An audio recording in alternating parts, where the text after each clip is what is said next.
I could certainly improve on a few things. After her most recent interview, I'm sure I could have said something better. The reaction from Joni Lamb was explosive. Her behaviors and remarks, which appear to contradict one another, are criticized and opposed by both supporters and critics. What started off as a casual discussion swiftly descended into a massive public outcry. The intense response surprised even the singer's most loyal admirers. Why is Joni Lamb's photo so well liked, and what went wrong with her most recent performance? You'll be shocked by what they say. The recent interview with Joni Lamb was supposed to be her great opportunity to improve her public image and finally take control of the narrative that had been spiraling out of control for months. Carefully titled "The Real Joni Lamb," the interview gave viewers a deeper glimpse into her life and an opportunity to meet the genuine person behind all the press reports. It was immediately apparent that Joni was not merely there to strike up a conversation. This was a calculated action, an opportunity to repair the harm to her reputation and present herself in a different light. She appeared confident and at ease during the interview, as if she were eager to share her experience with everyone. Joni started off by discussing her life and how her faith has always supported her. She described a young lady who had always sensed God's presence in her life and who had found strength and purpose in her religious beliefs. She described a friendship from her adolescence that she claimed was a life-changing event that led her to seek God's assistance. Many religious folks were familiar with this tale. It was about how God intervenes and uses his will to give humans purpose. According to one account, she had always been dependable, and her life had been led by faith in God. However, as the conversation progressed, it became evident that Joni's intentions extended beyond discussing her personal life. She was creating a picture rather than merely reflecting on her life. She was attempting to demonstrate that she was a strong, devout woman who had overcome adversity. She controlled her emotions and chose her words wisely. She was telling herself that she was the victim of circumstances and that everything she did was a part of a larger scheme. However, not everyone found this meticulous tale development to be extremely appealing. People began to see right through the tidy facade she was attempting to project. It became evident that Joni wanted to control the narrative and alter people's perceptions of her, not allow them to see the true her. When she attempted to portray herself as a lady of faith who had been put to the test and triumphed, it felt more like a rehearsed act than a genuine reflection of her life. As the conversation progressed, it became evident that Joni wasn't truly discussing the most significant aspects of her life. She was more concerned with altering the narrative to support her desired image and shield her from the controversies surrounding her. Although Joni Lamb's recent emotional collapse during an interview marked a turning point, many people mistook it for being more genuine than it actually was. From the beginning, Joni made an effort to demonstrate her strength by claiming to be a devout woman who had overcome adversity. However, it became evident during the conversation that her tears had nothing to do with the anguish she claimed to be experiencing. It had more to do with how she wanted to be perceived by the public. Her tears appeared to be more about attempting to repair her shattered public image than they were about how much she missed her husband, Marcus Lamb. It sounded more like a performance than an honest or genuine discussion of Joni's pain. Joni expressed her sadness at Marcus's passing at the start of the chat, but something wasn't quite right. She talked about how difficult it was and how lost she felt in his absence. The only thing that sustained her was her faith. I felt better after reading this story, almost too wonderful. The pain she described was not reflected in her actions. Only a few months after Marcus's passing, she hurriedly remarried Doug Weiss, raising questions. How could someone who claimed to be really depressed marry someone else so soon? The passage of time didn't make sense. She was planning her honeymoon with Doug, whom she had known for years but had only recently begun seeing, even though she claimed to have been in grief for 6 months. Joni attempted to explain the period by claiming that it was part of God's plan. She claimed that God intended her to move on swiftly and that it was a necessary part of her heavenly trip. However, this did not sit well with many people. How could a story about God knowing when to do what neatly wrap up her sadness? She appeared to be less connected to reality the more she attempted to justify herself. She seemed to be attempting to use her faith as a shield to evade the concerns and questions that everyone had, defending what she was doing. Then she broke down in tears. It seemed as though Joni's tears were prearranged when she spoke about Marcus. They didn't appear to be your typical sorrowful tears, but it appeared more like a performance, a practiced effort designed to evoke tears, as though that would explain everything and justify her actions. She attempted to portray herself as a woman who had experienced a lot, but what they saw did not match the tears. Her preparations for the vacation and the date of her remarriage conflicted with the sad widow persona Joni was attempting to project. It was immediately apparent that there were issues. How could someone who was reportedly devastated by her husband's passing move on so fast? Was her grief genuine, or was it merely a figment of the well-crafted narrative she was attempting to promote? The more Joni spoke, the more entertaining it became. Her actions were obviously inconsistent with her words, and it was obvious that she was attempting to manipulate his emotions. She appeared to be manipulating her emotions and misery to make others feel sorry for her. However, by doing thus, she exacerbated interpersonal tensions. As the interview progressed, it became increasingly evident that Joni had little interest in the specifics. She talked about her beliefs, her issues, and the hardships she had faced, but she didn't actually address the charges that had been made against her. The focus was always on her story of overcoming adversity and persevering. However, the issues that were most important, the accusations of financial misconduct, the allegations of concealment, and the criticism of her second marriage were disregarded. Joni chose to discuss her personal issues as though they were less significant rather than accepting accountability for these things. She continued to play with his emotions after that. When questioned about her son Jonathan's leaked audio recordings, Joni Lamb brushed them off. It was said that she had not watched any of the popular YouTube videos or blogs. "I haven't watched one podcast," she remarked almost rudely, as though the entire topic was beneath her. However, fans quickly pointed out the issue. How could she not know about the videos when her team was working on content in response to them? It appeared as though Joni was attempting to demonstrate that she was above the drama while still controlling the plot behind the scenes, because of the obvious conflict. Instead of explicitly responding to the accusations, Joni avoided them. To give the impression that she had been misinterpreted and misrepresented, she made up stories and half-truths about herself. However, this did not make her more relatable. She appeared distant, as though she were in a separate reality. People found it easier to see through the image she was attempting to portray the more she spoke.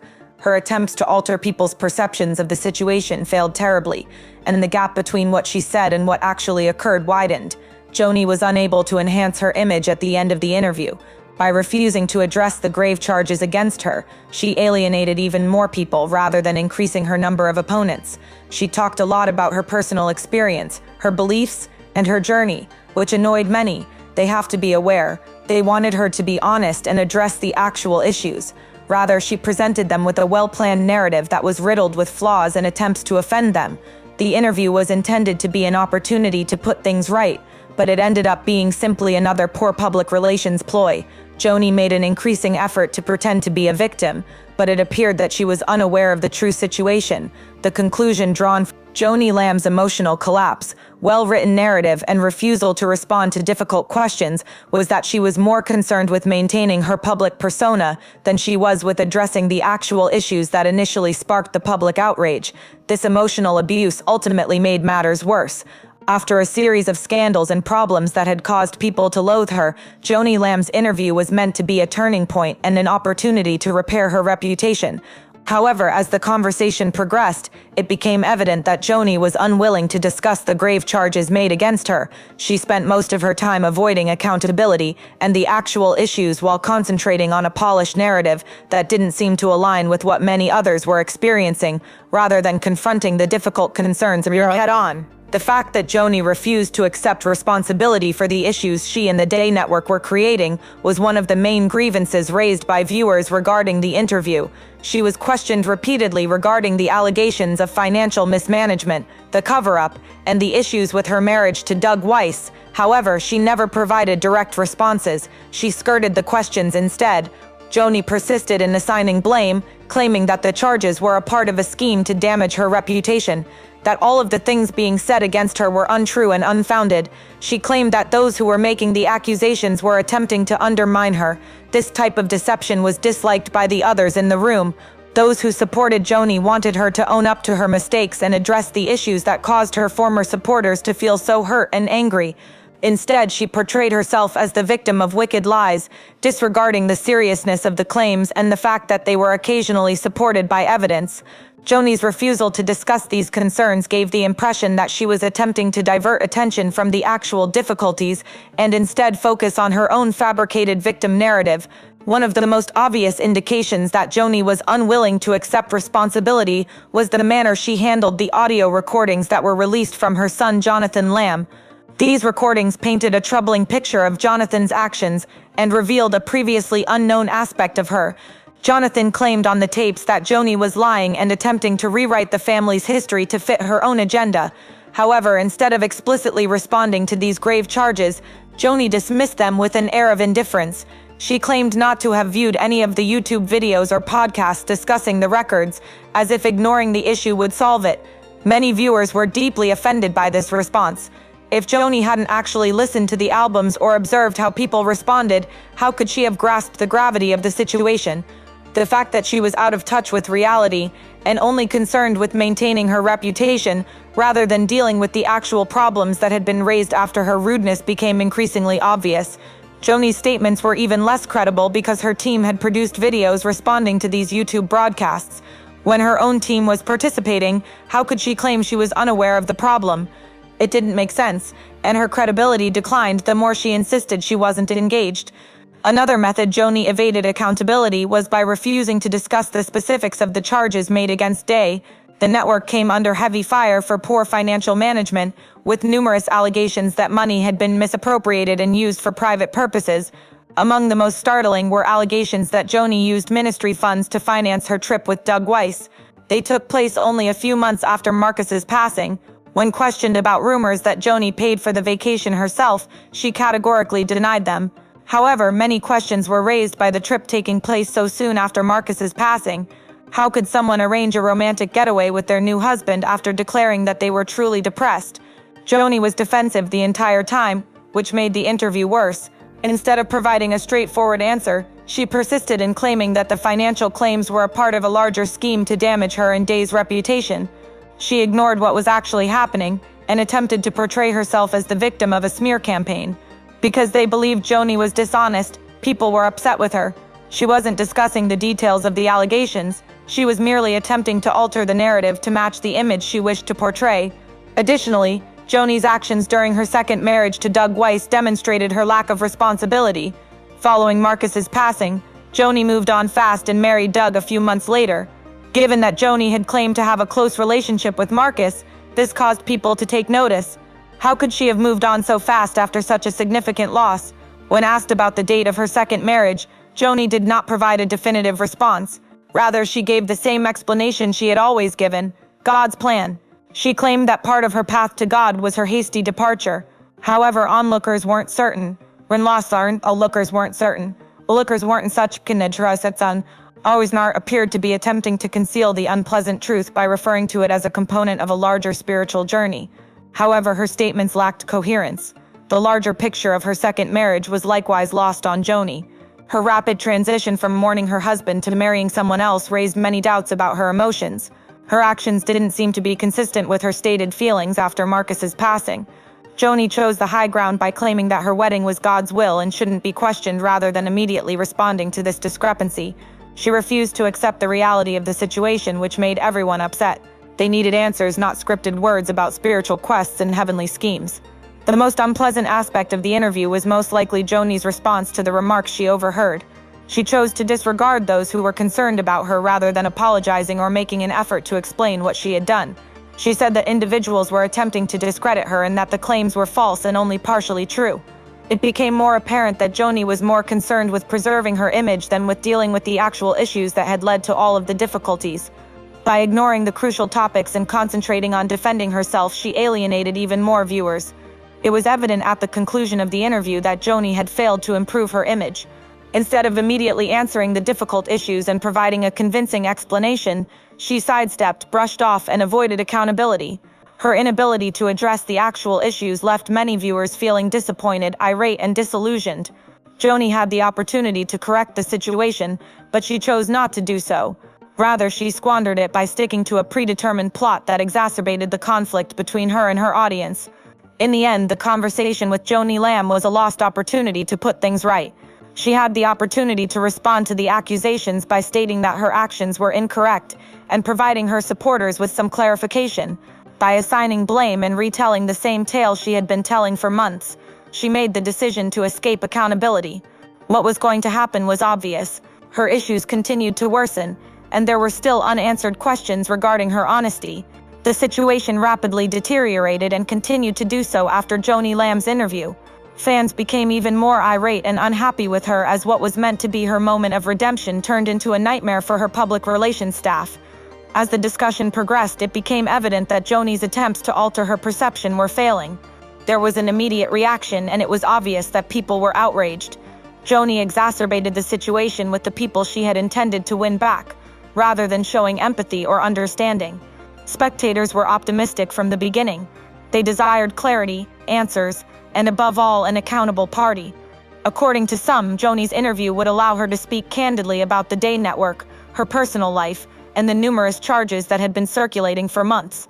However, rather than providing answers, Joni's actions appeared to be an attempt to conceal the truth. She meticulously crafted her narrative, portraying herself as a devout woman who had experienced a great deal. However, she failed to address the most crucial queries.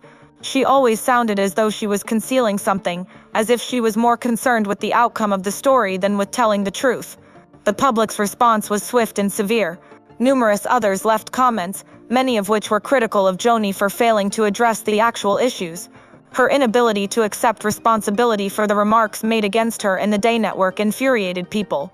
Joni refused to accept accountability for the financial difficulties, the accusations of lying, and the issues brought on by her second marriage.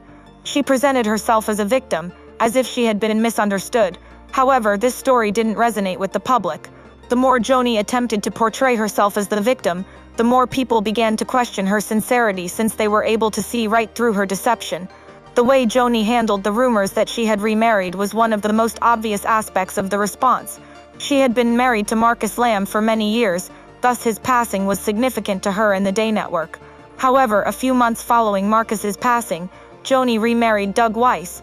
Since Joni had mentioned how close she was to Marcus, people were taken aback by how fast things had changed. Many believed that she moved on too quickly, and rather than confronting the issue head-on, Joni continued to justify her behavior by citing God's plan. The crowd became even more irate as a result. People couldn't shake the impression that Joni was trying to alter events to match her ideal image, and the period of her second marriage didn't fit the narrative she was trying to sell. Joni's emotional collapse during the interview, which was supposed to be a release, exacerbated the public's already existing anger. Her tears, which she had hoped would convey the depth of her pain, instead came off as forced and staged.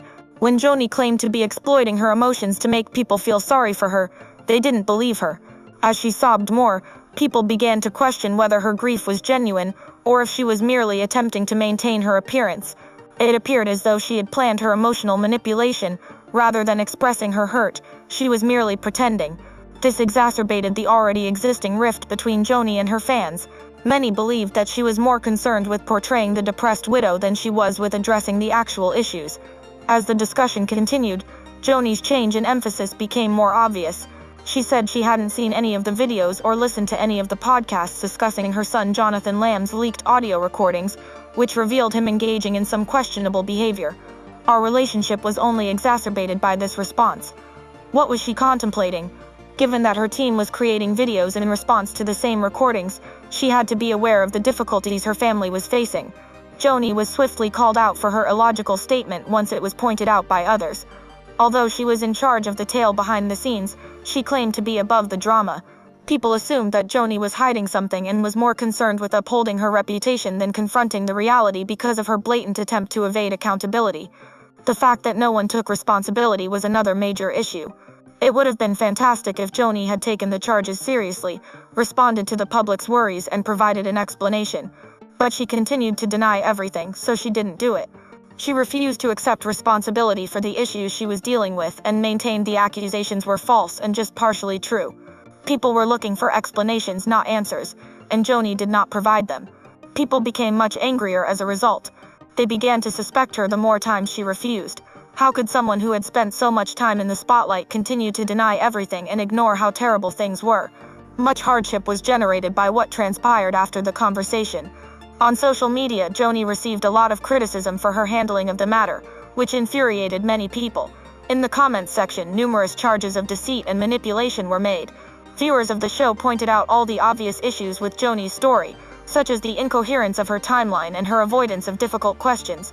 Her handling of the entire conversation infuriated many, who claimed she was using it to fabricate a tale of personal achievement, rather than discussing the actual issues.